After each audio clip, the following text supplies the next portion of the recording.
રિયલ્ટર્સને મોટો પેચેક તો કમાવો છે, બટ એના માટે મહેનત નથી કરવી. હું તમને એક રિયલ લાઈફ એક્ઝામ્પલ આપું. મારા લિસ્ટિંગના ઓપન હાઉસમાં એક ગુજરાતી કપલ આવ્યું જે હેમિલ્ટનમાં ઘર જોઈ રહ્યું છે, અને એમનો જે એજન્ટ છે એ GTA બેઝ છે. એમણે મને એવું કીધું કે એમના એજન્ટે રિકમેન્ડ કર્યું છે કે એ ખાલી ઓપન હાઉસમાં ઘરો જોવે, અને એમને જે બી ઘર ગમે એમાં એનો એજન્ટ ઓફર લખી આપશે. અને એમને એ એજન્ટ 1-2 ઘરો બતાવે, સ્પેશિયલી GTA થી હેમિલ્ટન નહીં આવે. જો 6-7 ઘરો જોવા હોય તો એ વીકમાં એક જ વાર આવે. એક રિયલ્ટર તમારા બેસ્ટ ઇન્ટરેસ્ટ માટે કામ નથી કરી શકતો તો એ મોટો પે ચેક બી ડિઝર્વ નથી કરતો. તમને શું લાગે છે જ્યારે નેગોશિએશનનો ટાઈમ આવ્યો અને જ્યારે પુશબેક્સ થશે નેગોશિએશનમાં ફ્રોમ ધ લિસ્ટિંગ સાઇડ, તો એજન્ટ કેટલું સસ્ટેન કરી શકશે? નહીં કરી શકે. And they will give up to quickly, અને તમારા હજારો ડોલરનું નુકસાન થઈ જશે. તો બાયર સ્માર્ટ ડિસિઝન લો.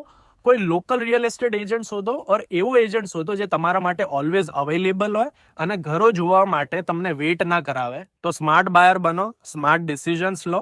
અને જો તમારી જોડે બી આવી સ્ટોરી થઈ હોય તો મને કોમેન્ટ સેક્શનમાં જણાવો.